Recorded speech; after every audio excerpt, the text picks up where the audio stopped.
For 33 years, the Follies variety show has captivated audiences in Cedar Rapids. But after the floods of '08, it's been missing a special piece of its history, and that would be the Paramount Theater. But for the first time in 5 years, the curtain will rise again for the Follies at the Paramount. Fox 28's Sadie Hughes joins us now in the studio with more on the exciting comeback. Sadie. The floods of 2008 did millions of dollars in damage to the Paramount Theater. Now, the theater just reopened last fall, and that means for years now, the Follies have been held elsewhere.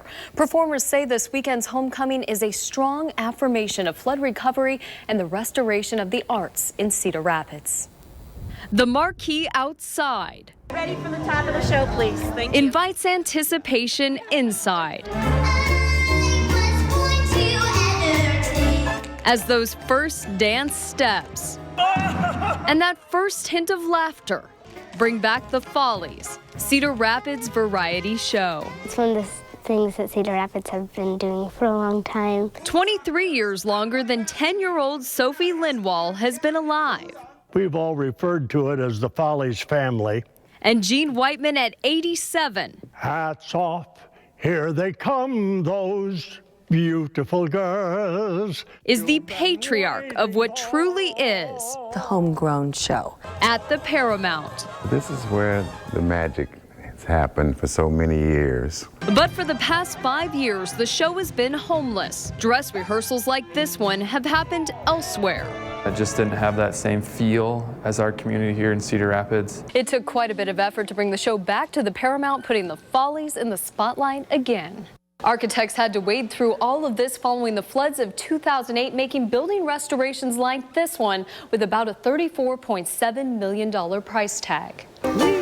Bradley Fritz is a Follies performer and set designer, but he was also one of the architects that helped restore the Paramount. It's very difficult to see that destruction. It really made the flood hit home for me personally. Norm and Carolyn Mickelwain couldn't agree more.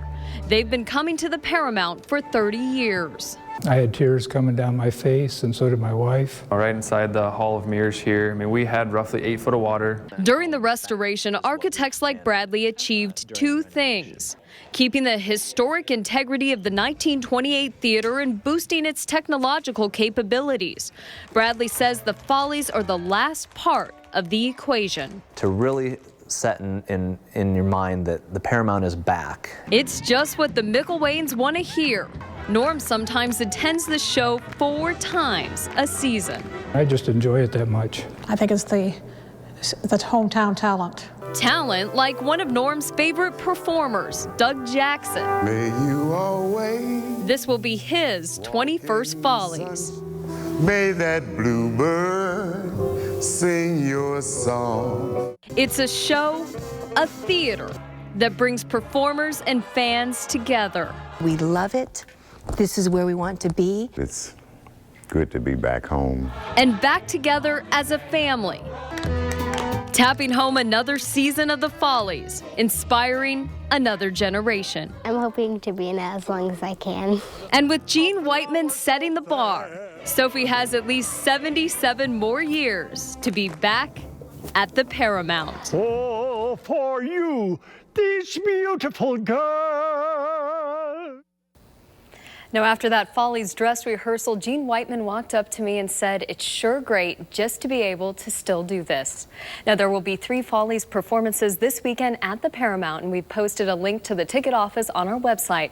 That's fox28iowa.com. In the studio, Sadie Hughes, Fox 28 News.